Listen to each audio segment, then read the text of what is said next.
시작하도록 하겠습니다. 잘 들리죠?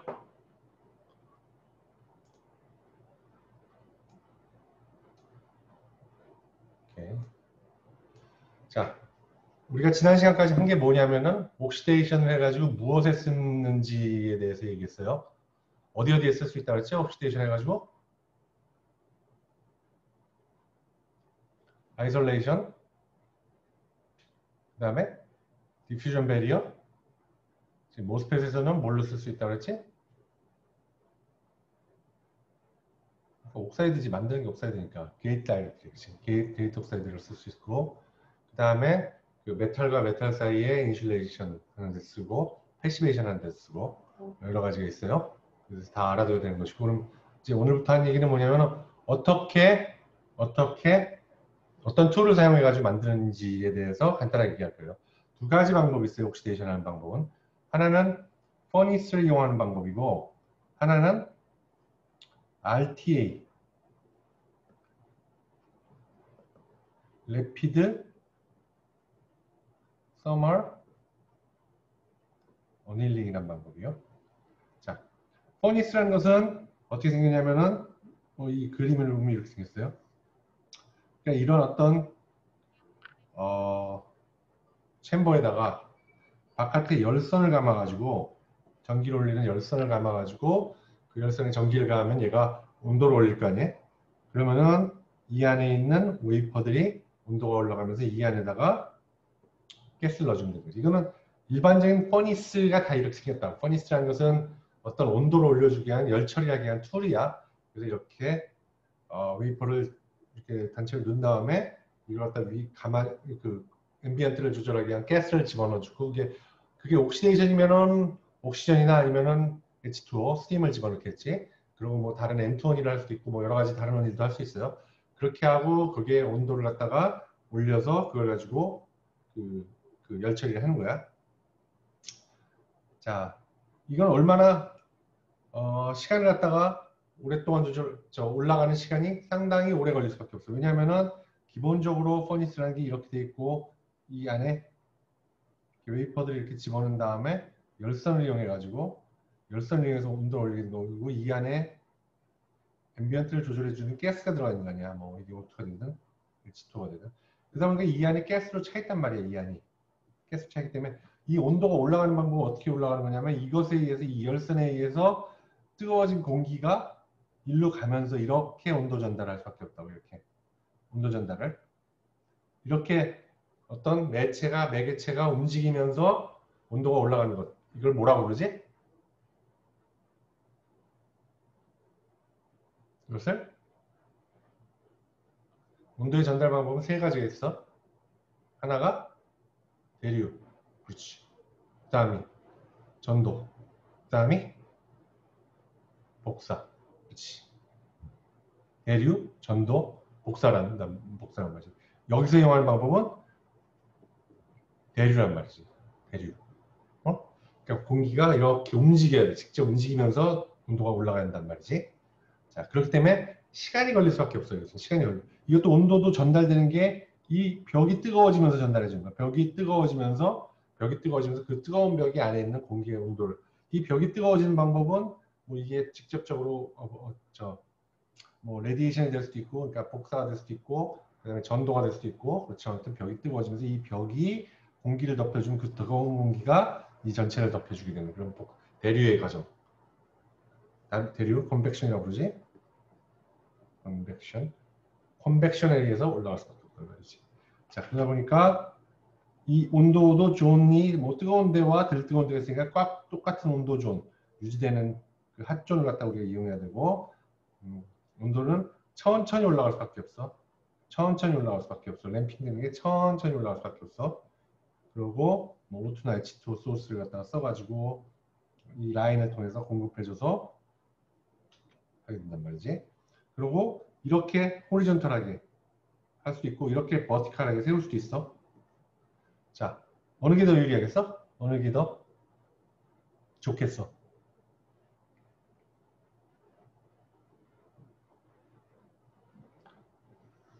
버티컬이 더 좋아. 이유는?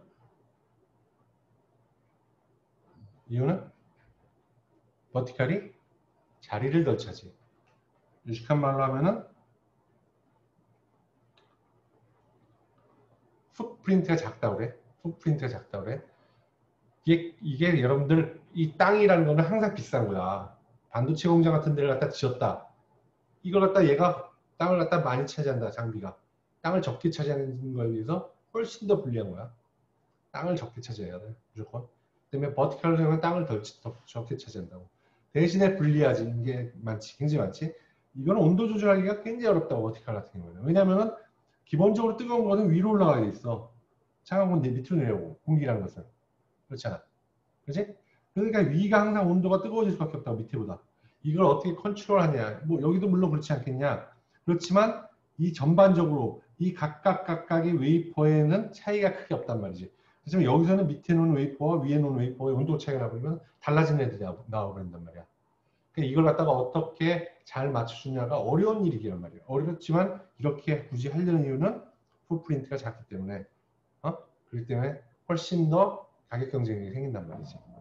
땅값이 적게 되기 때문에. 그래가지고 이렇게 하려고. 자, 여기 나오는 것은 공기를 공급하는 방법이야. 이제 옥시데이션 하니까 O2를 이제 공급해줘야지. O2를 갖다가 HCl하고 같이 넣을 수도 있고, N2하고 어떤 섞어가지고 O2의 분유를 갖다가 조절할 수 있게끔 해서 직접 이렇게 넣어주는 방법이 있고, 또는 O2와 N2가 이렇게 히팅 멘트, DIH2를 갖다가, 그러니까 Deionized Water를 갖다가 이렇게 끓이는 데 갖다가 이렇게 거쳐서 들어오게 해가지고, 캐링 웨이퍼가 이렇게 캐링 가스 거쳐서 들어와가지고 일로 하는 방법이 있고, 아니면 아예 O2와 H2를 갖다 반응을 일으켜버린 거야. 그래서 반응을 일으켜버려가지고 그러면서 H2O가 돼가지고 들어오는 거야. 얘 같은 경우에는 끓는 물이 들어오는 게 스팀이 되는 거고, 웨이 되는 거고, 얘 같은 경우에는 반응을 통해 가지고 온도가 올라간단 말이지. H2O가 되면서. 자, 이런 식으로 파이로제닉 스팀. 왜 옥시즌? O2와 함께 여기 거쳐 들어오기 때문에 스팀이 같이 들어오게 되는 거지. 이렇게 하는 방법들이 있단 말이야. 자, RTP, RTA. RTA라고 하면은 어닐이라는 말이고, P라고 하면 프로세스란 말이야. Rapid Thermal Process. 어떻게 하냐면은 이것은 이 램프를 이용해가지고, 램프가 위에 있어. 텅스텐 할로겐 램프가 이 위에 있고, 이 밑에 이렇게 웨이퍼를 두는 거야. 이렇게 웨이퍼를 둬가지고 여기다가 전기를 가하면은 빛이 직접 쏘여지는 거야. 이렇게 웨이퍼에. 그러면서 온도가 올라가게 되는 거야. 자, 이 방법은 무슨 방법으로 온도를 올리는 중이지? 복사는 아니지, 이거는. 아, 복사지, 그렇지, 복사. 레디에이션이지? 복사에 의해서 올린단 말이야. 그렇기 때문에 매질이 필요가 없어. 그렇기 때문에 온도 올라가는 게 이거는 빠르게 느리겠어. 굉장히 빠르단 말이야. 아까 거는 대류기 때문에 얘가 돌아야 된단 말이야. 온도가 천천히 전체로 올리면서 하니까 굉장히 천천히 올라가지만 우리가 태양빛을 보면 바로 더운 걸 느낄 수가 있잖아. 그지? 그 태양빛에서 오는 레디에이션, 복사 때문이란 말이야. 복사 때문이지. 말이지. 그것처럼 레디에이션은 굉장히 빨리 올릴 수 있어. 자, 그렇기 때문에 이것은 굉장히 빠르게 할 수 있는 반면에 문제는 뭐냐면은 이 램프 하나하나가 과연 똑같이 여기를 비춰주고 있느냐, 여기에 받는 열들이 아주 똑같겠냐 라는 문제점이 있을 수 있지. 요 지점과 요 지점을 비교해 보면은 얘는 여기서 이렇게 비춰지겠지만 뭐 여기는 조금 더 비춰줄 수도 있는 것이고, 응? 뭐 이 램프가 성능이 안 좋으면 한쪽은 좀 덜 나올 수도 있는 것이고, 이렇잖아. 근데 퍼니스는 그렇지 않아. 퍼니스는 전체적으로 온도가 비슷하게 균일하게 된단 말이야. 전체 공기 온도가 올라가기 때문에 한쪽이 굉장히 뜨겁고 한쪽이 굉장히 차가운 거는 있기가 어렵단 말이지. 그렇지만 여기서는 램프를 하기 때문에 램프의 성능이 좀 안 좋은 놈이 있다, 좋은 놈이 있다, 그러면 그 밑에 있는 놈, 그리고 요 놈과 그 바로 옆이라 하더라도 이 비춰지는 양이 달라진단 말이지. 레디에이션 되는 양이. 그렇기 때문에 온도가 정말 똑같으냐, 이게 상당히 어려운 일이란 말이에요. 그걸 똑같게 맞추는 게. 유니포미티라고 해. 웨이퍼 내에 유니포미티 이슈가 있을 수 있다 라는 얘기야. 자, 이거는 이게 바로 뜨거워지니까 여기 있는 챔버들의 벽은 뜨거워지지가 않아. 챔버들의 벽은 뜨거워지지 않아. 공기도 심지어 여기 있는 공기, 여기다 만약에 우리가 O2나 H2를 넣었다면 걔네들의 온도도 사실상은 1000도라고 하더라도 1000도가 안 될 가능성도 높단 말이야. 복사할 때 직접 웨이퍼를 갖다 뜨겁게 하는 거기 때문에. 자, 이렇게 이슈였단 말이야. 자, 퍼니스와 RTP는 각각의 장단점이 있어. 장단점이 굉장히 뚜렷해. 퍼니스 우선은 배치 타입이야. 배치 타입이란 건 뭐냐? 한 번에 여러 개가 들어간다는 얘기야. 한 번에 여러 개가. LT 한 번에 이렇게 한 웨이퍼가 이만큼 들어가잖아. 통째로. 어? 이걸 배치, 원 배치, 투 배치, 배치로 들어간다고 한단 말이야. 배치 타입인데 RTP는 싱글 웨이퍼 한 장씩밖에 안 돼. 두 장 놓으면 안 돼. 이게 복사를 통하기 때문에 이 뒤는 오지가 않아. 빛이. 때문에 안 된단 말이지. 한 장씩이야. 자, 어느 놈이 유리한가? 어느 놈이 유리해? 그렇지. 퍼니스 타입, 배치 타입이 훨씬 유리하지. 왜냐하면 퍼니스가 배치 타입이라는 거는 생산성이 굉장히 높단 말이야. 이걸 뭐라 부르냐면 트루풋이라고 그런다고. 트루풋이 높다라고 얘기한다. 트루풋이 굉장히 높다라고 얘기한다. 한 번에 한꺼번에 여러 장을 처리해보지만 RTP는 한 장, 한 장, 한 장. 그러니까 이 퍼니스가 시간은 오래 걸릴 거야. 롱 타임이야. 롱 타임. 길잖아. 대류량 형태니까 올리는데 오래 걸리고 얘는 RTP 같은 경우는 쇼 타임이야. 빨리 올렸다 빨리 낼 수가 있어. 온도를 갖다가. 어? 자, 어느 기울이? 롱 타임 유리해? 쇼 타임 유리해?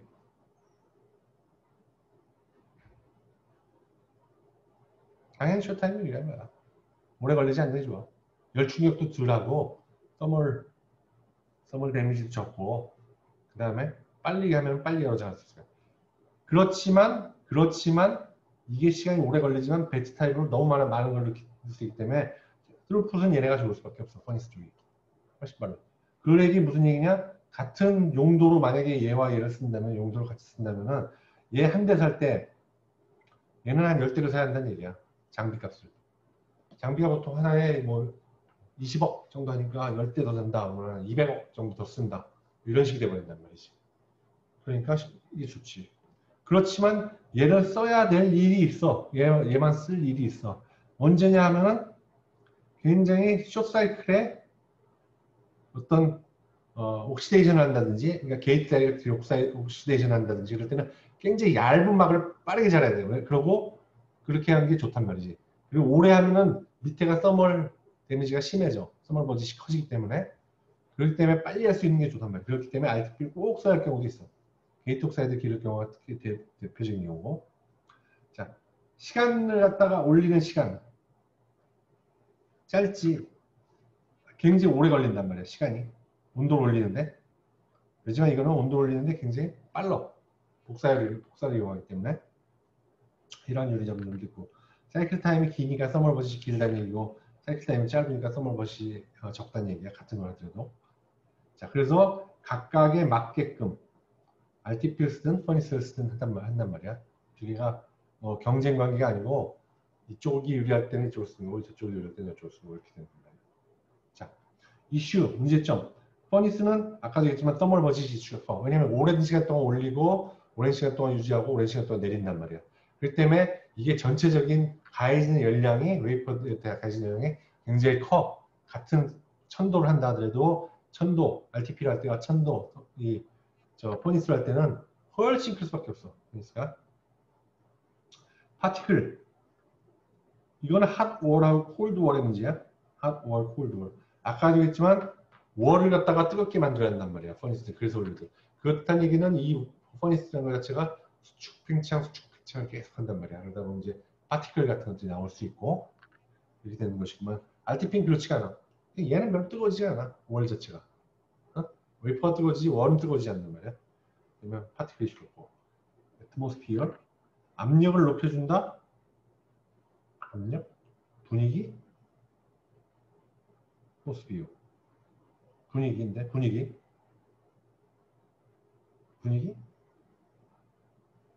글쎄 애트모스피어가 왜 이슈가 될까? 분위기를 바꿔주는 게 N2, O2 다 할 수 있는데. 네, 이거는 좀 더 생각해보자. 자, RTP도 이슈가 있어. RTP도 이슈가 있어. 아까 얘기했지만 웨이퍼 안에서 유니포미티 문제가 있을 수 있어. 어? 그러니까 웨이퍼 이렇게 있으면 여기와 요 위치가 다르게 받을 수가 있단 말이야. 열량을. 리피터빌리티. 이 웨이퍼와 다음 웨이퍼 두 개가 다를 수가 있단 말이야. 받아진 게. 똑같을 수가 없어. 항상 똑같을 수 없어. 똑같이 하고 싶지. 그렇지만 항상 똑같을 수는 없다고. 그러니까 얘놈과 요놈과 다음 놈, 요 웨이퍼 2, 웨이퍼 2, 웨이퍼 2, 웨이퍼가 달라질 수 있다. 이게 리피터빌리티야. 트루풋. 당연히 트루풋은 한 장 한 장이기 때문에 낮을 수밖에 없고. 웨이퍼 스트레스. 이건 올라가는 온도가 굉장히 빠르기 때문에 올라가는 스몰 속도가 굉장히 빠르기 때문에 얘가 빨리 따라 올라가는 놈과 열전도의 차이에서 빨리 따라가는 놈과 늦게 따라가는 놈이 생긴단 말이에요. 그렇기 때문에 웨이퍼가 이렇게 와피치가 생겨서 휠 수가 있어요. 이렇게.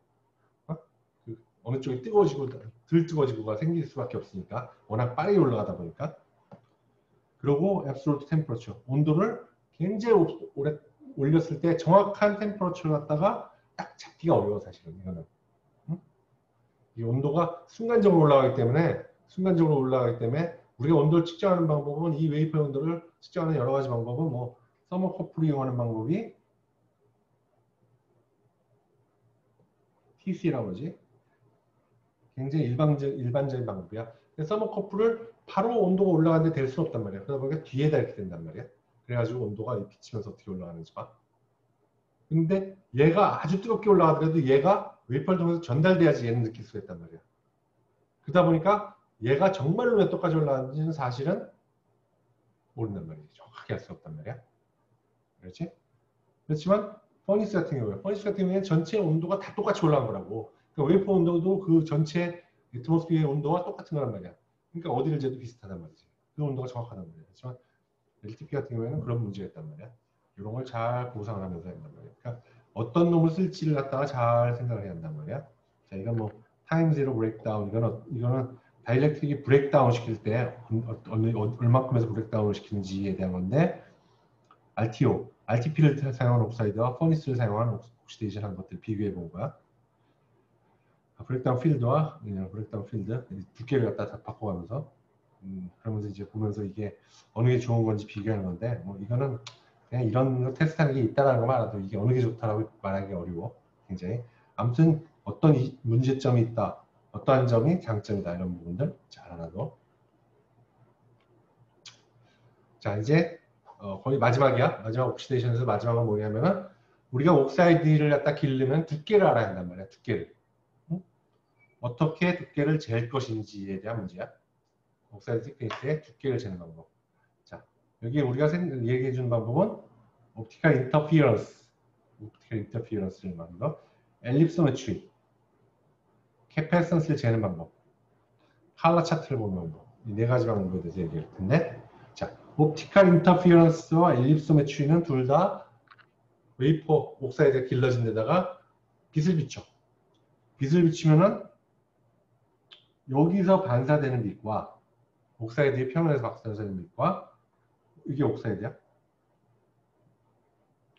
옥사이드와 뭐 실리콘이 됐던 그 밑에 층에서의 반사되는 빛은 반사돼서 나오는 빛은 이렇게 두 개가 나오는 빛은 두 개가 위상차가 생길 거란 말이에요. 위상차. 페이즈가 다른 걸 거란 말이에요. 이 페이즈가 달라지는 걸 이용하는 것이 옵티컬 인터피어런스라는 방법이야. 옵티컬 인터피어런스. 자, 이 페이즈가 여기서 달라지는 것과 여기서 달라지는 것은 각각 머티리얼 N1과 N0. N1은 여기가 만약에 공기라면은 공기에 뭐냐면 리플렉티브 인덱스야.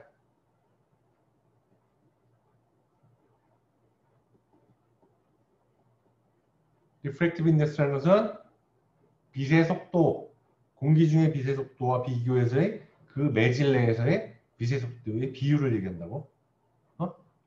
그러니까 공기 중에서 N0는 당연히 1이 될 수밖에 없어. 그 B를 얘기한단 말이야. 얼마나 그 매질 내에서 빠른지. 그게 이제 리플렉티브 인덱스인데, 자, N1, N2. 이것에 따라서 이 반사를 하면서 그 계면에서 반사를 하면서 페이즈의 차이가 생겨. 페이즈의 차이가 생겨버려. 반사하는 빛이. 그러니까 얘와 반사하는 빛과 얘가 반사하는 빛을 갖다가 비교해 보면은 그러면은 아 얘가 얼만큼의 우선 길이가 얘가 간 길이 이만큼을 더 갔잖아. 얘에 비해서는. 그치? 얘에 비해서는 이만큼을 더 갔잖아. 그치? 그러니까 그 두께를 갖다가 이 두께에 요 비춰주는 빛, 그 다음에 얼마큼 들어왔는지에 따라서 그 총 빛이 얼마큼 하니까 요 두께가 얼마가 나오는지를 갖다가 우리가 대략적으로 구할 수가 있단 말이지. 물론 어떤 수의 배수가 되는데 그걸 잘 보는데 이렇게 페이즈의 차이를 이용하는 것이 옵티컬 인터피런스고 동일한 방법이에요. 엘립스 메터드 동일한 방법인데 페이즈가 아니고 폴라리제이션의 차이를 봐. 손에 체인지를 갖다가 잡는 거란 말이야.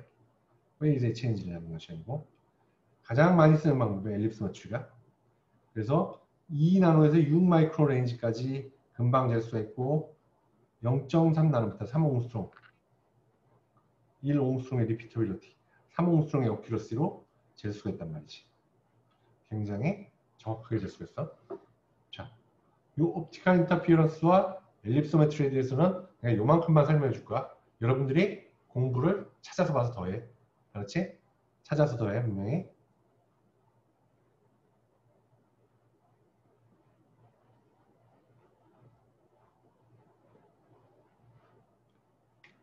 자, 하나만 더 얘기해 줄게. 그러니까 왜 그러니까 뭐냐면 일렉트로 매그네틱 웨이브, 전자기파라고 그러지. 우리가 지금 사용하고 있는 빛도 다 전자기파야. 어? 이 전자기파는 기본적으로 전기파, 일렉트릭 웨이브 이렇게 하고 마그네틱 웨이브가 거기에 90도 되는 방향으로 이렇게 왔다 갔다 하게 된다고. 자, 요게 이렇게 도는 방향, 그걸 갖다 폴라리제이션이라고 부른단 말이야. 이렇게 도느냐, 이렇게 도느냐, 이렇게 도느냐, 이렇게 도느냐. 거기에 90도에 따라서 매그네틱 웨이브가 돈단 말이지. 거기에 요 도는 것이 바뀐단 말이야. 부딪히는 순간에. 응? 그리고 요것이 이제 람다가 되는 것이고, 요게 파장이 되는 것이고, 빛에 파장이 되는 것이고. 그러니까 어디에 돼 있느냐가 이게 페이즈라고. 근데 부딪히는 순간에 페이즈의 생긴단 말이야. 어? 그러니까 N1과 N2 사이의 벽에서 부딪혔다. 그러면 여기서 얼마만큼의 페이즈가 변화가 일어난지는 N1과 N2를 가지고 계산할 수 있단 말이죠. 그 페이즈의 체인지가 되면서 나온 빛과 N0, 빛에서 그냥 표면에서 반사된 이 두 빛의 페이즈의 그러니까 간섭하는 현상, 인터피어런스 현상을 보면은 얘가 두께가 얼마인지를 구할 수가 있는 겁니다. 거기에 대해서는 여러분들이 조금 더 찾아보면 돼. 자, 이것이 이제 우리가 측정하는 두께를 측정하는 방법 중에 하나고 가장 중요한 것은 뭐냐면은 두께에 대해서 우리가 왜 이 두께가 중요하냐면 이걸 갖다가 정기적으로 사용하는 거예요. 전자소자냐 이게 지금 전자소자냐 우리가 만들려고 하는 게 전자소자이기 때문에 얘가 실제 두께가 얼마인지는 사실 크게 중요하진 않아. 얘가 이만큼 두꺼울 수 있고 이만큼 두꺼울 수 있지만 그게 얼마만큼의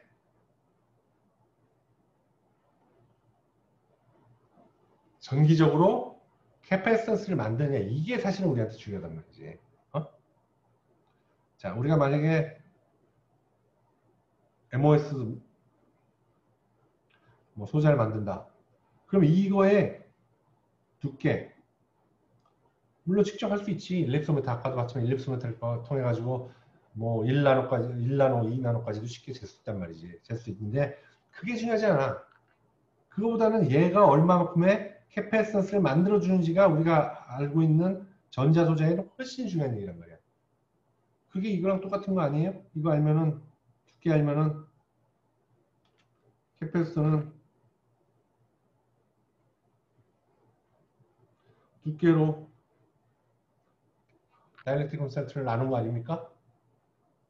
실제는 그런 게 아니야. 이 다이렉트릭 콘스탄트는 실은 많은 결의 변수란 말이야. 이게 우리가 SiO2라고 부르면은 SiO2라고 생각하지만 SiO2가 정확히 딱 SiO2가 아닐 수가 있단 말이야. 옥시전이 좀 부족할 수도 있고 옥시전이 좀 많을 수도 있어. 응? 딱 스토키오메트리가 맞지 않고. 그리고 이게 좀 성길 수도 있고 덜 성길 수도 있고. 뭐 해프늄 옥사이드 마찬가지야. 해프늄 옥사이드라 하더라도 얘가 다른 페이지일 수도 있고. 그래서 우리가 다이렉트릭 콘스탄트가 더 클 수도 있고 작을 수도 있고. 그렇단 말이야. 같은 옥사이드나 실리콘 옥사이드다. 같은 해프늄 옥사이드 하더라도 이게 달라진단 말이야. 그렇기 때문에 우리가 직접 측정해보면 캐패시턴스가 달라. 값 자체가 다르단 말이야. 응? 근데 뭐가 중요하냐? 두께는 뭐 두께가 3나노가 나왔어. 근데 우리가 캐패시턴스를 재가지고 했더니 2나노미터야. 캐패시턴스를 재가지고 구하는 게 EOT라고 했지. EOT를 갖다 구해봤더니 2나노미터야. 그럼 어느 게 더 중요한 값이냐? 얘가 훨씬 중요한 값이지. 얘가 다지, 얘가 다. 이거는 중요한 값이 아니란 말이야. 우리가 원하는 거는 얼마큼의 캐패시턴스가 나오는 정기적인 측정 값이 실제 뭐 이런 어떤 눈으로 보이는 두께가 아니란 말이지. 그러니까 여러분들이 아까 전에도 얘기했지만 어떤 소자 쪽을 이렇게 만드는 공정을 할 때 중요한 것은 공정은 왜 하냐면 소자 때문에 하는 거야. 소자를 만들기 때문에 하는 거지. 공정만 하는 건 너무 중요도가 없단 말이지. 이건 마찬가지예요. 이런 거. 자, 캐패시턴스를 측정해서 그래서 캐패시턴스를 측정해가지고 물론 캐패시턴스 이게 물론 이게 단위 면적이 있어야지. 그리고 이거 두께를 x라고 만약 놓는다면 이렇게 되겠지만, 그러니까 e는 e r에다 e 제로가 되는 것이고, 그러니까 우리가 x를 구하기 위해서는 어떻게 돼요? 응? 이상하다. 뭐가 잘못됐다?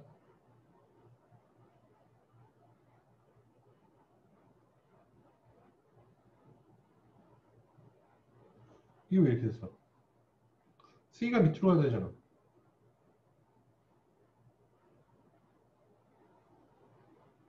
응?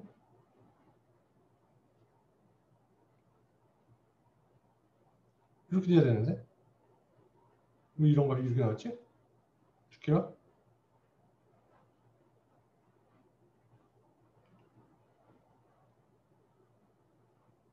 캐패시턴스가 크다는 건 두께가 얇은 거기 때문에 이런 식이 나올 수 없는데 절대로.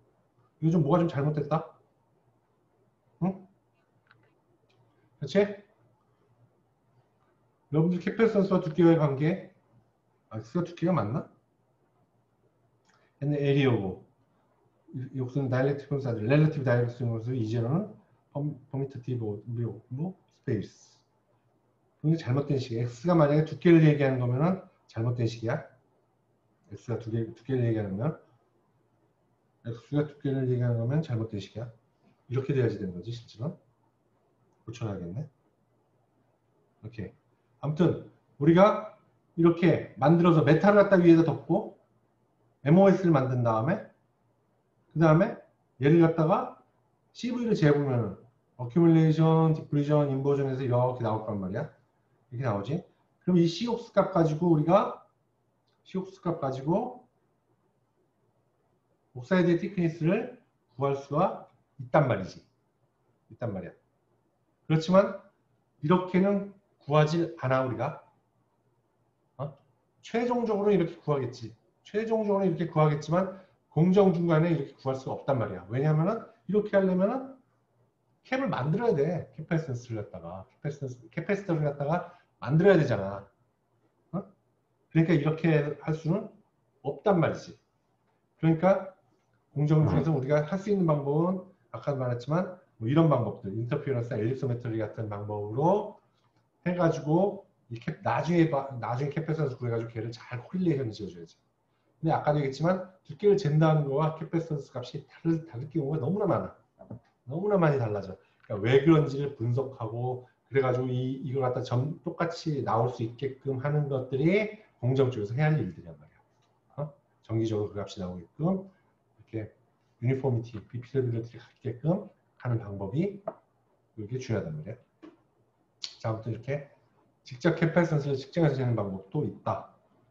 그리고 가장 또 많이 보는 방법 중에 하나가 칼라 차트를 봐. 칼라 차트. 칼라 차트는 우리가 옥사이드의 두께에 따라서 여기 들어오는 빛과 여기 들어오는 빛이 간섭을 인터피어런스를 한단 말이지.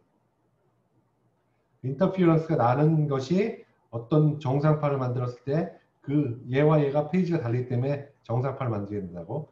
그렇게 정상파를 만들었을 때 이 빛이 두께에 따라서 이 두께에 따라서 어떨 경우에는 뭐 브라운색이 될 수도 있고 어떤 경우에는 다크 바이올렛이 될 수도 있고 어떤 경우에는 로얄 블루가 될 수도 있고 이렇게 이 빛, 그러니까 가시광선이 들어왔다 나가면서 특정 빛이 굉장히 밝게 빛날 수밖에 없다고. 그 두께에 따라서. 실제로 이렇게 만들어 보면 이렇게 색이 달라. 그 두께를 다 달리 만든 거야 이걸. 이렇게 색이 다르잖아. 눈으로 보면. 그렇지? 이것처럼 색으로 보면 대충 어느 정도 안단 말이야. 근데 그게 하나가 약점 뭐냐면 걔가 이렇게 반복돼서 나와야지. 반복돼서 나올 수밖에 없단 말이야. 당연히 정상파가 한 텀 더 돌면 그럴 수밖에 없으니까. 자, 그렇게 하는데 문제는 이 방법은 가시광선이 여기를 이렇게 지나갈 수 있고 보여야지만 이게 가능한 거예요. 그러려면 이 티크니스가 상당히 두꺼워야지만 가시광선이 간섭이 일어나는 영역이란 말이야. 어? 그러니까 두꺼울 때 500, 700, 1000, 1200 옹수록 이렇게 두꺼울 때만 하는 거야. 근데 우리가 원하는 것은 요즘에는 뭐 2나노, 3나노 요 정도 두께를 봐야 되는데 그 정도는 볼 수가 없어요. 이 방법 자체는. 왜냐면 이 방법에서 가시광선이 인터피어런스를 할 수가 없는 조건이란 말이지. 자, 여기까지 해서 옥시데이션은 자, 끝난 거예요. 옥시데이션은. 자, 옥시데이션에 대해서 질문 있는 사람 질문.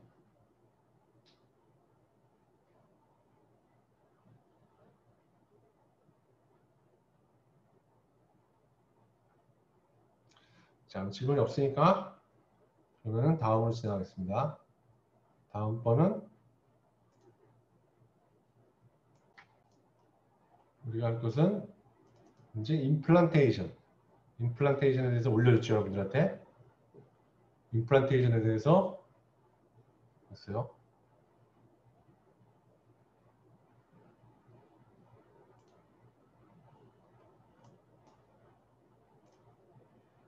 자, 아이언 임플란테이션. 자, 아이언 임플란테이션은 뭐냐면은 우리가 디바이스를 만들 때 뭐 트랜지스터라고 치란 말이야. 아니면은 뭐 PN 정션을 만들 때 PN 정션 자체가 디바이스가 된다고 그랬지. 무슨 디바이스라고 그랬지 얘를? 뭐라고 부른다고 그랬지? PN 정션을? 그렇지. 다이오드가 되는 거지 얘는. 다이오드가 PN 정션만 만들어도 이건 디바이스가 된단 말이야. 다이오드가 된단 말이야.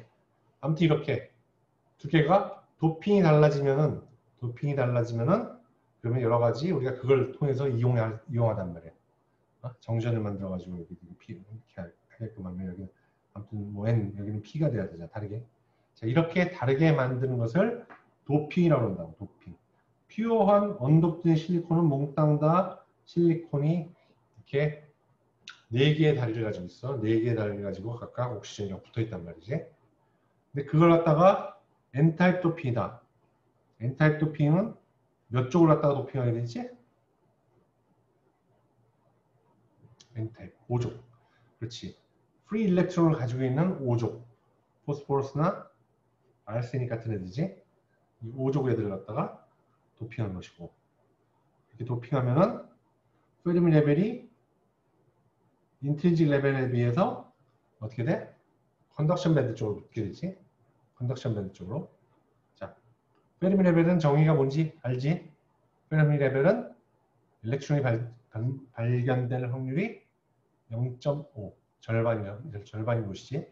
그러니까 도펀트를 갖다 넣어주면 도펀트는 일렉트론을 차이니까 그러니까 페르미 레벨이 위쪽으로 갈 수밖에 없단 말이에요. 위쪽으로. 도펀트 레벨 쪽으로.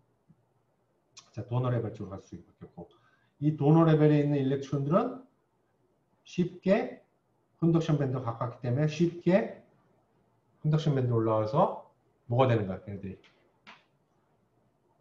걔네들이 다 컨덕션 밴드에 있는 일렉트론을 뭐라 불러? 그렇지. 캐리어가 될 수 있는 거지. 캐리어가 된 거지. 응? 캐리어라는 것은 전기를 운반하는 애들. 두 가지 종류가 있다고 했어. electron과 홀이 아니고 electrons in conduction band. 그냥 홀이 아니고 holes in valence band. 두 가지 이렇게 있다고 했잖아. 자, acceptor 레벨은 valence band 쪽에 굉장히 붙어 있다고 했어. 그리고 acceptor는 몇 쪽을 넣어? 주로 일렉트론의 한 개 부족한 3종 원소들이지. 보론. 자, 그냥 보론은 B-가 되면서 H 플러스 홀을 내놓게 된단 말이야. 그 홀들이 일렉트론을 갖다 여기 있는 일렉트론을 받으면서 이 홀을 갖다 만드는 거지. 홀이 굉장히 쉽게 만들어진단 말이야. 그래가지고 여기가 P-타입이 되는 것이지. 어? 자, 뭐 이거는 다 배운 거 너무나 모든 사람이 다 아는 거니까 이걸 아는 거는 전혀 도움이 안 돼. 자, 일렉트론과 홀. 언도프트에서는 있어 없어? 언도프트 실리콘에서 있어 없어? 캐리어가 있어 없어? 언도프트에서는 있어 없어? 언도프트를 다른 말로 뭐라고 그래?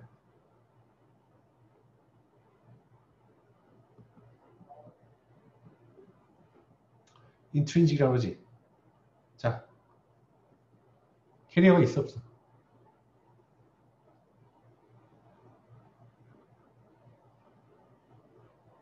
있지.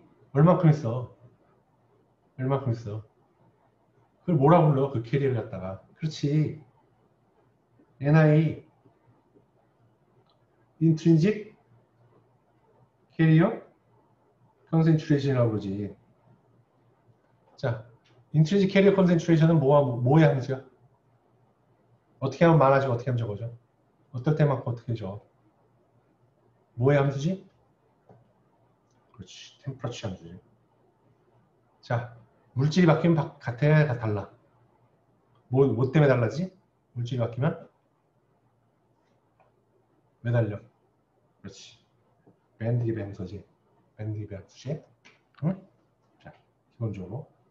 인트린직은 이렇게 된단 말이야. 그리고 N타입, P타입은 뭐라고 부르냐면 얘네들은 익스트린직 세미컨덕터라고 부르고. 그렇지? 이 익스트린직일 경우에는 캐리어 콘센트레이션이 인트린직 캐리어 콘센트레이션이 아니지. 응? 그때는 아무튼 이쪽에 있는 놈 N0, 이쪽에 있는 놈 P0라고 부르고 얘와 얘는 어떤 관계를 가지고 있어?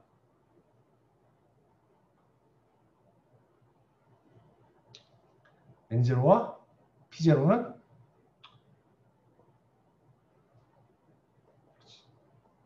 옛날에 스퀘어가 되지 항상. 응? 자, N0와 P0는 N스퀘어.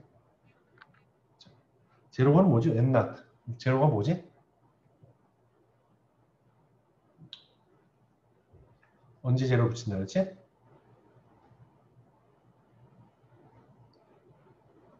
thermal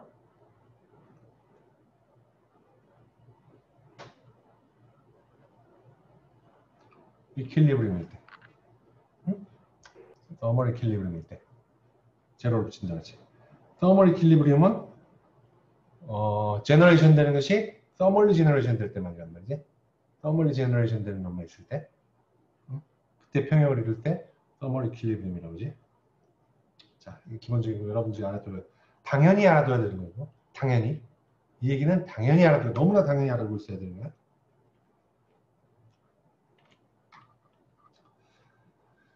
자, 컨덕티비티는 레지스티비티의 역수지. 그지? 컨덕티비티는 레지스티비티의 역수고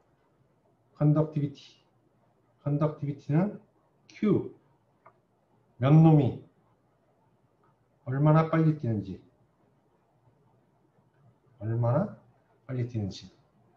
근데 이게 홀도 있을 수 있으니까 홀에서의 UP 자 지금은 NP라고 했단 말이야. N0 P0라고 안 하고 NP total number of holes electrons in conduction band number of holes in valence band지. thermal equilibrium 뿐만 아니고 여러 가지 다른 방법을 만들어줘도 걔네들이 어떤 딱지를 붙이는 게 아니고 똑같이 캐리어로서 작동한단 말이야. 응? 캐리어의 숫자야. 그러니까 컨덕티비티는 이렇게 표시가 되는 것이고 레지스티비티는 그거의 역수가 되는 것이고 자, 모빌리티는 얼마나 빨리 달리는 정도고 자, N타입일 때는 이 N의 숫자가 P의 숫자보다 꾸작이 커져. 그지? 오더가 달라져. 그 때문에 한쪽을 무시해도 돼. 얘를 무시하면 되니까 얘만 남을 것이고. 그리고 N이라는 것은 N0, 뭐 N. 이게 도핑 콘센트레이션하고 같아. 거의 같아진단 말이야. 다 아이오나이즈 됐다고 치면은 이렇게 계산되는 것이고. P타입일 경우에는 P의 숫자가 N의 숫자보다 무지하게 커. 그냥 한두 배 큰 게 아니야. 세 오더, 네 오더 커. 그 무시해도 돼. 무시하고 얘만 남을 것이고. P라는 값은 P0, P라는 값은 N, A와 같으니까 다 아이오나이즈 됐다. 굉장히 충분히 가깝다. 우리가 흔히 아는 보론이나 이런 것들은 룸 템퍼러처에서 충분히 빨리 아이오나이즈 된단 말이에요. 그래서 이렇게 된단 말이에요. 그다음에 이게 그렇죠. 도핑 세츄레이션이고 그래서 뭐 이런 커브가 나온다. 다 여러분들 했던 거니까 그냥 빨리빨리 지나가. 자, 그렇다면 이제 이걸 어떻게 우리가 도핑을 해가지고 만드느냐의 문제야. 도핑해서 만드는 방법. 제일 처음에 우리가 제일 많이 썼던 게 디퓨전이라는 방법을 많이 썼다고. 디퓨전이라는 방법은 그냥 간단해. 그냥 이런 어떤 우리가 디퓨전을 하고 싶은 놈이 있어. 그럼 디퓨전을 하고 싶은 데만 이렇게 남겨두고 나머지 갖다가 뭐 옥사이드나 뭐 이걸 덮어. 얘를 뭐라고 부른다고 그랬어? 얘를 디퓨전 베리어라고 그러지? 이렇게 놓고 여기에 우리가 도핑을 원하는 머티리얼을 가지고 있는 가스 페이지를 흘려. 뭐 보론을 하고 싶다. 그럼 B2H6 가스 페이지야. 포스포러스다 PH3 뭐 아니 P2H6 아니면 아르세닉이다 아르세닉 ASH3 이런 가스를 갖다 여기다 흘려. 이렇게. 그러면서 온도를 높이 흘리면은 여기에와 여기에 농도차가 생기기 때문에 당연히 이 안을 이렇게 디퓨전해서 들어오게 된단 말이지. 이걸 갖다가 디퓨전이라고 한단 말이야. 디퓨전. 디퓨전을 통해서 1960년대까지는 60년대에 썼단 말이야. 근데 디퓨전은 그냥 단순히 그냥 하는 것이 아니고 프리 디퓨전 해가지고 프리에서 먼저 이만큼 집어넣어. 이만큼 많이 집어넣은 다음에 그 다음에 걔를 갖다가 이 가스가 없는 상태에서 다시 한번 온도 올려가지고 드라이브 인 해서 안쪽으로 이렇게 들어가게끔. 드라이브 인 해서 이게 프리 디퓨전에서 들어간 놈이 이 안으로 이렇게 좀 더 퍼지게끔 해가지고 우리가 원하는 그런 정션 모양을 만들게끔 투 스텝으로 디퓨전을 했단 말이야. 프리 디퓨전은 퍼니스를 이용해서 하이 템퍼러처에서 솔리드 페이지 디퓨전이나 가스 페이지 디퓨전. 그 애가 들어있는 가스 쓸 수도 있고 솔리드를 갖다 위에다 얹어놓을 수도 있어. 솔리드를 P2 포스포러스나 아세닉 이런 애들이 들어있는 어떤 옥사이드나 이런 걸 갖다 놓고 그 다음에 온도 올리면은 안쪽으로 들어간단 말이지. 그렇게 할 수도 있어. 그렇게 해서 우리가 원하는 만큼의 도즈라고 불러. 우리가 원하는 만큼의 도펀트를 집어넣은 다음에 그 다음에 그걸 갖다 디퓨전 퍼니스 옮겨가지고 디퓨전을 하면은 그게 우리가 원하는 만큼의 정전 깊이로 들어가게끔 하는 것을 드라이브 인이다. 그러면 우리가 보면은 처음에 프리데포지션 했을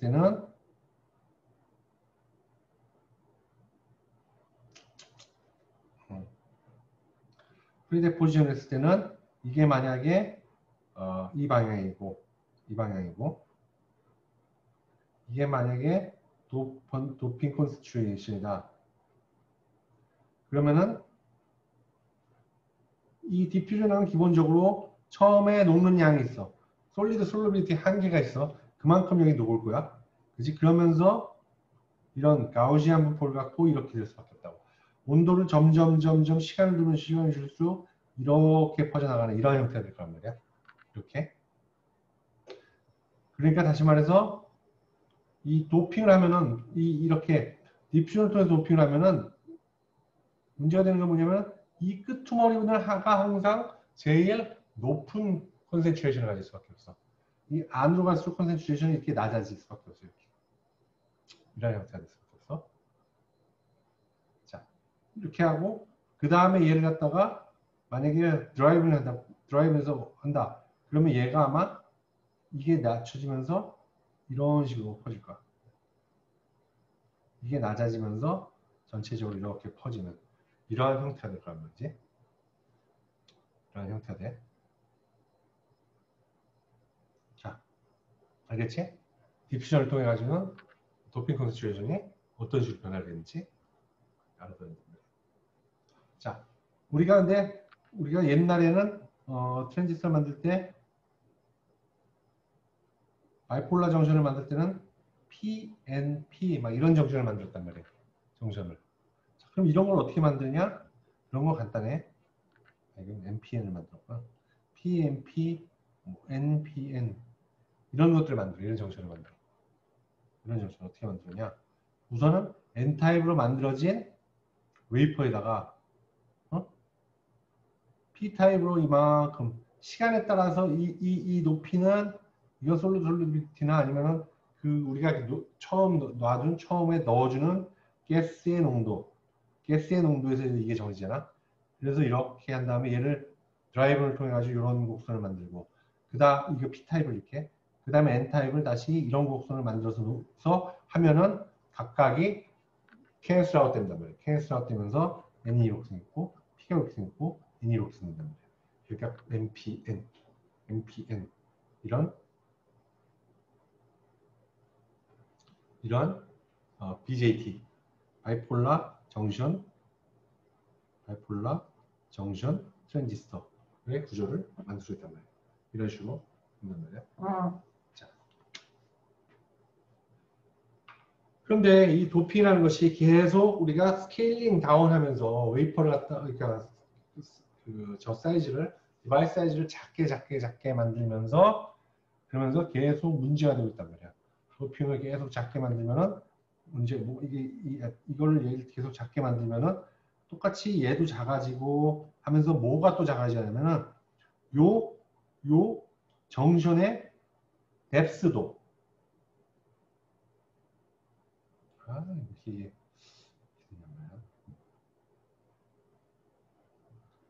정션의 뎁스도 점점점 얇아져야 돼. 그렇다고 우리가 쉘로우 정션이라고 한다고. 쉘로우 정션이 돼야 돼. 이거는 여러분들 나중에 공부하면 이게 스케일링 다운 되면 정션은 점점 얇아야 돼. 요 문제들은 이런 어떤 페라스틱 캐패시턴스도 물론 여기 있지. 페라스틱 캐패시턴스 이런 것들인데 이게 정션이 얇아야지만 이게 적어진단 말이지. 정션도 얇아야 돼. 정션도 점점 얇아야 되고 도핑은 또 헤비하게 올려야 돼. 그러면서 이 저항을 낮춰주려면은 여기 갖다 굉장히 헤비하게 올려야 돼. 헤비한 도핑이 돼야 돼. 이 시리즈 레지스턴스를 줄여야 되기 때문에 이 시리즈 레지스턴스를 줄여야지 이 채널 레지스턴스에 비해서 요 전체 콘택트 레지스턴스, 정션 레지스턴스, 익스텐션 레지스턴스 요게 그러니까 저항이 요거에 의해서 컨트롤이 돼야지 얘네들이 너무 크면 안 되잖아. 그러니까 얘네들이 적어야 되는데 점점점 두께를 얇게 만들어. 두께를 얇으면 당연히 저항은 커질 수밖에 없단 말이지. 그러니까 저항을 줄이려면 어떻게 하냐면 여기 도핑을 높이는 수밖에 없다고. 도핑을. 헤비 도핑을 계속 만들어야 돼. 자, 쉘로우하게 만들어야 되고 도핑을 높여야 돼. 그러려다 보면은 이 방법으로는 이 디퓨전이라는 방법을 할 수가 없어. 디퓨전이라는 방법은 기본적으로 아까도 얘기했지만 기본적으로 이 앞이 우리가 원하는 만큼 하려면은 얘를 갖다가 충분히 높은 만큼 해야 되는데 그러면 이렇게 어브롭트한 정션이 절대로 안 나오고 얘는 항상 멀리 들어가려면 이렇게 들어간단 말이지. 디퓨전이기 때문에. 디퓨전이기 때문에 이런 방법으로 들어가서 그러다 보면 정션이 쉘로하지 않고 길어질 수밖에 없단 말이에요. 이렇게. 도핑을 높이려면 정션이 길어져야 돼. 트레이드오프가 있단 말이에요. 트레이드오프가. 근데 두 개를 동시에 만족시켜줄 수가 없어. 그러다 보니까 이 디퓨전 갖고는 더 이상 할 수 없겠다. 동시에 이걸 만족시킬 수 없겠다. 그래서 나온 것이 아이언 임플란테이션이라는 방법이에요. 아이언 임플란테이션. 무슨 방법이냐? 이거는 이온을 갖다가 던져가지고 야구공 던지듯이 던져가지고 어떤 뭐 진흙이 있다고 해봐. 그럼 거기다 쳐 박는 거야. 아이언을 갖다 때려 박는 거야. 때려 박아서. 그리고 우리가 원하는 만큼 속도와 온도를 잘 조절, 속도와 에너지를 잘 조절하면은 그러면 정확하게 우리가 원하는 만큼의 딱 집어넣을 수 있는 거야. 원하는 만큼의 많은 양을. 그렇기 때문에 쉘로하게 만들었습니다. 자, 이거 옛날 ITRS 로드맵이야. 이거 한 1900년대 ITRS 로드맵인데 내가 얘기했지 ITRS 로드맵이라는 것은 반도체 하는 사람들이 몽땅 만나서 스케일링을 다음 단계에 어디까지 하려면 우리가 무슨 기술 만들어야 된다라는 걸 딱 정해놓고 각자 흩어져서 일한다 그랬잖아. 그렇게 하는 게 로드맵이야. 거기에 보면은 이거 90년대 전에서 굉장히 옛날 로드맵이야. 근데 그냥 예를 들어가지고 내가 하나 보여준 거예요, 여러분들한테. 근데 이제 보면은 뭐 미니멈 피처에서 0.25 마이크론, 우리 지금 하는 건 10나노를 하고 있으니까 옛날 얘기지 진짜. 10나노, 7나노, 5나노 하고 있으니까 정말 옛날 얘기지. 25 마이크로미터. 자, 이러고 볼 때 뭐 게이트 옥사이드도 뭐 두께가 4나노, 5나노 돼야 된다, 뭐 1나노, 2나노 된다, 이게 딱 이렇게 정해놓은 거야. 이렇게 맞추기 위해서 너희들은 가서 이거 맞춰라. 너는 이거 맞추고, 너는 이거 맞추고 이렇게 다 얘기를 하고 정하고 하는 거야. 자, 이럴 때 이제 컨택트 정션의 컨택트 정션 뎁스 얼마큼 되고 채널에서의 정션 얼마큼 돼, 정션 뎁스 얼마나 되고 이랬단 말이에요. 그럼 보면은 컨택트 정션의 뎁스가 점점 이렇게 얇아지게 된다라는 걸 갖다가 보여주고 있단 말이야. 10나노 이하가 돼야 된다. 지금 뭐 몇 나노야? 수나노의 정션이라는 게. 이렇게 수나노까지 하면서 이걸 두껍게 만들어야 돼. 굉장히 헤비하게 도핑해야 된다. 이거는 디퓨전을 가지고는 할 수가 없어. 높게 만들면 디퓨전 당연히 이게 깊게 들어갈 수밖에 없단 말이지. 이라는 약점이기 때문에 우리가 아이언 임플란테이션을 쓸 수밖에 없단 말이야. 자, 아이언 임플란테이션은 디퓨전이라는 방법을 갖다가 대안으로서 나온 방법이고 도퍼트를 갖다가 집어넣기 위해서 이것은 피지컬한 방법이야. 케미컬한 방법이 아니고 케미컬한 방법이 피지컬하게 던져가지고 집어넣는 거야. 케미컬하게 아까도 얘기했지만 뭐 디퓨전 이런 것들 케미컬하게 바뀌어가는 거 아니야? 그런 방법이 아니고 힘으로 집어넣는 거야. 그리고 장점, 아이언 임플란테이션의 장점은 뭐냐? 매스 세퍼레이션은 와이드 버라이어티 도펀트를 넣을 수 있어. 우리가 나중에 하면 되겠지만 아이언 소스를 통해 가지고 아이언을 만든 다음에 얘를 갖다가 매그네틱 필드를 통해서 이렇게 돌린단 말이야. 그럼 이렇게 돌아서 나오는 게 이게 매스에 의해서 매스가 큰 놈, 작은 놈은 작게 돌고 매스가 큰 놈은 크게 돌고 우리가 원하는 놈만 일로 돌아서 나오게 된단 말이야. 때문에 이렇게 매스 세퍼레이션 하기 때문에 우리가 정확하게 우리가 원하는 놈 아이언만 딱 잡아낼 수 있단 말이야. 때문에 이걸 갖다가 에너지를 얼마큼 하냐에 따라서 우리가 원하는 놈이 뭐 모노이다, 포스포러스다, 아르제닌이다 이걸 다 바꿔가면서 할 수가 있단 말이야. 딱 맞는 놈만 잡아서 할 수가 있게 만든 말이야. 그리고 도스 컨트롤을 갖다가 디퓨전은 5에서 10% 컨트롤이 이게 잘 안 된단 말이야. 플러스 마이너스 편차가 커. 왜냐면 이게 피지컬한 방법이 아니라 케미컬한 방법이다 보니까 이게 도펀트가 들어가는 것이 얼만큼 들어가냐 이걸 조절하기가 쉽지 않고 그다음에 드라이브인해서 넣었을 때 이것이 그냥 어떻게 들어가냐가 많이 달라진단 말이지.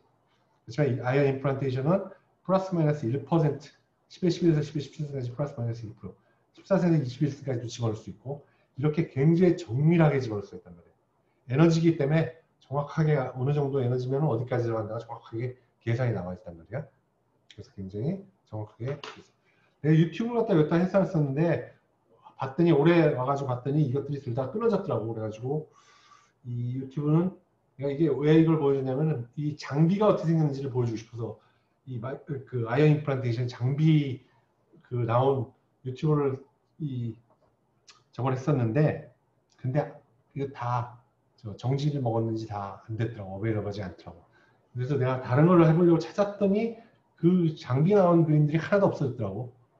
다 거기서 고소를 했는지 다 없었어. 여러분들이 한번 그냥 그림으로라도 찾아봐. 이미지로라도 어떻게 생겼는지를 갖다가 장비들이 어떤 계열을 통해서 했는지. 이거 뭐 내가 뭐 설명이 좀 더 나오긴 하는데 장비 자체를 보여주려고 했는데 이게 좀 안 되겠어. 자, 장점이 이것만 있는 것이 아니고 템퍼러처 낮아. 디퓨전은 어떻다고 해서 디퓨전은 온도를 갖다 컨트롤해가지고 온도에 따라서 디퓨전이 빨라지잖아. 온도가 높아지면. 그렇기 때문에 당연히 온도를 높일 수밖에 없다고. 온도를 높여가지고 넣을 수밖에 없는데 그렇게 되면은 문제가 항상 생긴다고 그랬잖아. 높은 온도를 쓰면은 낮은 온도를 써서 만든 놈들이 망가진다 그랬지. 때문에 높은 온도는 한계가 있단 말이야. 근데 아이언 임플란테이션은 이 템퍼러처는 집어넣는 거니까. 그러니까. 그러니까 로 템퍼러처 쓸 수가 있고 도핑 프로파일을 굉장히 잘 조절해서 만들 수가 있단 말이에요. 어? 굉장히 잘 조절해서 만들 수가 있어. 어떤 것까지 만들 수 있냐면 우리가 잘 조절하면은 만약 여기가 실리콘 있고 옥사이드가 있고 실리콘 있다. 우리가 여기다 도핑을 하고 싶다는 말이에요. 여기다가 도핑을 하고 싶으면 여기서 던져서 집어넣는 거야. 에너지 조절을 잘하면 도핑 콘센트레이션이 이런 식으로 만들 수 있어요. 다시 말해서 안에가 바깥에보다 더 높은 도핑 콘센트레이션을 갖게도 할 수 있단 말이에요. 어? 야구공을 속도를 잘 맞춰서 집어넣으면 정확하게 여기다가 딱딱 꽂아낼 수 있단 말이죠. 여기다가 어? 이온이 가면서 에너지를 점점 잃고 어떤 특정한 지점에 가서 쓰게 되는 거거든. 에너지를 점점 부딪혀가면서 잃다가 어떤 특정한 점에서 쓰기 때문에 이 안에를 갖다 바깥보다 더 높게 그렇게 만드는 것도 가능하단 말이야. 아이언 임플란테이션이라는 방법을 통해서. 자, 그래서 디퓨전과 아이언 임플란테이션을 갖다가 비교해보면 이제 옥사이드 마스크, 디퓨전 베리어지, 배려놓고 요 부분만 하려고 하면은 자, 넣으면은 우선은 이만큼 프리데포지션하고 그다음에 드라이브를 하면은 이렇게 퍼지는데 퍼지는 게 전 방향으로 동일하게 가게 된단 말이야. 방향에 대한 그런 어떤 선호도가 방향에 대한 선호도가 별로 없어. 거의 없어. 물론 약간 있는데 뭐 디퓨전 방향에 크리스탈 오리엔테이션이 영향을 미치게 돼. 그렇지만 거의 없이 동일하게 쭉 퍼져나간다. 그래서 방향에 대한 선호도가 없이 똑같다라는 걸 딱 뭐라 부르냐면은 아이소트로픽하다라고 불러. 아이소는 같다라는 뜻이야. 세임이라는 뜻이야. 트로픽이라는 건 방향성을 얘기하는. 그래서 아이소트로픽 방향성이 똑같다라는 얘기야. 이렇게 간단 말이야. 아이언 임플란테이션은 아까도 얘기했지만 집어서 던져서 넣는 거란 말이야. 던져 넣는 거야. 여기 온 놈들 걸리겠지. 그리고 여기로 어떻게 들어오겠지. 그렇기 때문에 방향성을 한 방향으로만 더 가게 된단 말이야. 방향에 대한 아이소트로픽은 선호도가 없다는 뜻이지만 이건 선호도가 있어. 그래서 언아이소트로픽하다라고 부르는 거야. 언아이소트로픽. 한 방향으로 가게 되기 때문에 방향에 대해서 다 퍼지는 걸 아이소트로픽하다라는 거고 한 방향은 언아이소트로픽하다라는 것이고 또 컨센트레이션을 보면 컨센트레이션을 갖다가 방향성에 대해서 보면 당연히 여기가 제일 높아. 표면이 제일 높고 그 다음에 아래로 갈수록 낮아질 수밖에 없단 말이에요. 이렇게. 그지? 그렇지만 아이언 임플란테이션 같은 경우에는 잘 조절하면은 맨 안에보다 중간에가 훨씬 더 높게 이렇게 할 수가 있단 말이지. 이렇게 할 수가 있어. 하이 빌로시티의 도판트 아이언을 갖다가 집어 던지는 거란 말이야. 집어 넣어가지고 그리고 디퓨전은 옥사이드 마스크를 써야 돼. 그렇지만 아이언 임플란테이션은 이 마스크를 갖다 PR로 그냥 써도 돼. 왜 그렇지? 왜 디퓨전은 PR로 된 마스크? PR이라는 것은 포토 레지스트야.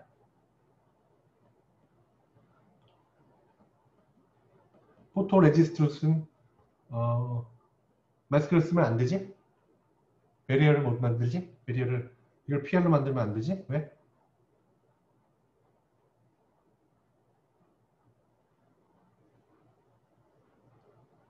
왜 안 되겠어?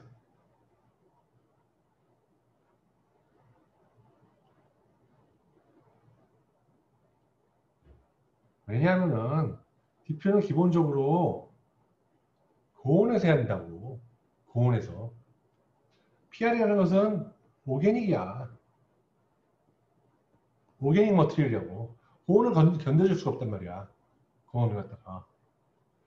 PR로 하면 편하지 굉장히. 왜냐면 이 옥사이드 마스크 어떻게 만들었어? 옥사이드 이만큼씩 씌우고 PR 이렇게 씌운 다음에 그 다음에 얘를 갖다가 이렇게 매칭해내고 그 다음에 이렇게 PR 깠을 거란 말이지. 얼마나 귀찮아. 얘 같은 경우는 어떻게 만들었겠어? 그냥 PR 이렇게 간 다음에 PR 디벨롭하면 이렇게 PR 마스크 만들어진단 말이야. 훨씬 간단하지. 훨씬 좋지 편하고. 근데 문제는 뭐야?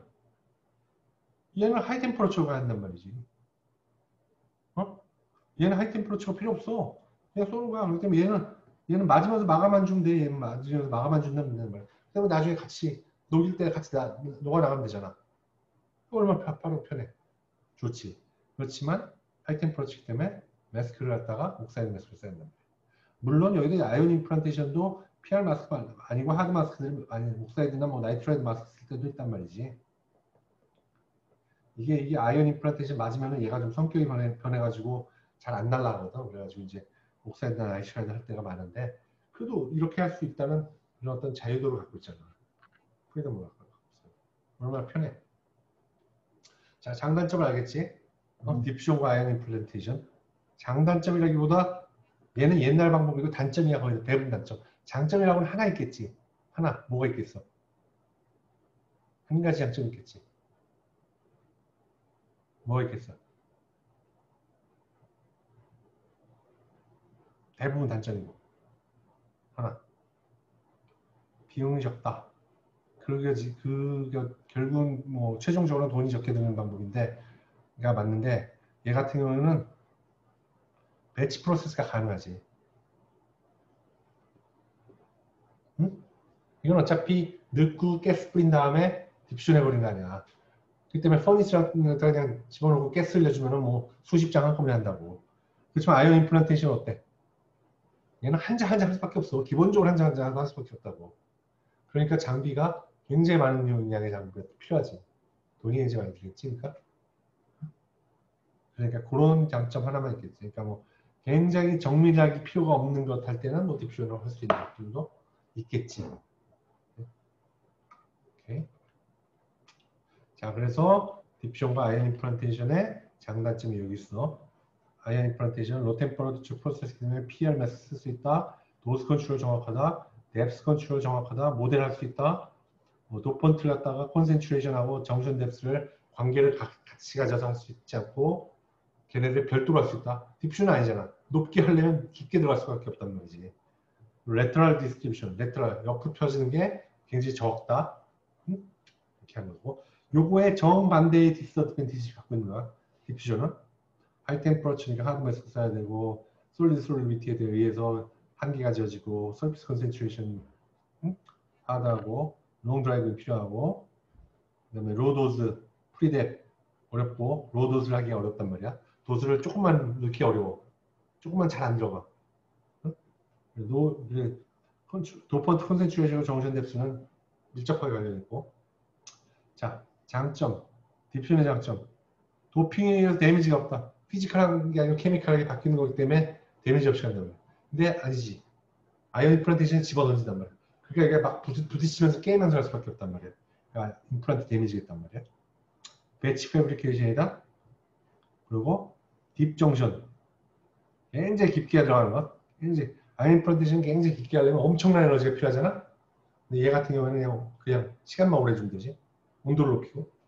이것이 가능할 수도 있다. 이렇게 하는 방법은 별로 안 한다고. 물론 이제 웰 같은 거 만들 때 이런 방법 하는데 아무튼 그렇다는 거. 자, 아이언 임플란테이션, 디스로케이션, 임플란트 데미지 디스로케이션이 정전 일시 만들고 채널링 때문에 프로파일이 갖다가 영향을 미칠 수 있고 정전 뎁스, 쉘로하게 할 수 있지. 깊게까지는 넣기 어렵다는 얘기야. 트루풋이 낮다. 자, 장단점이 이렇게 있고 여러분들 공부하면 되고. 자, 질문.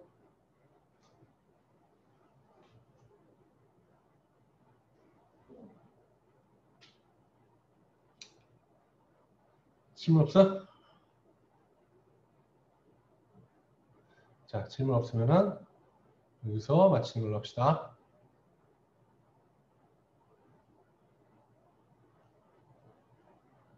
네, 수고했습니다.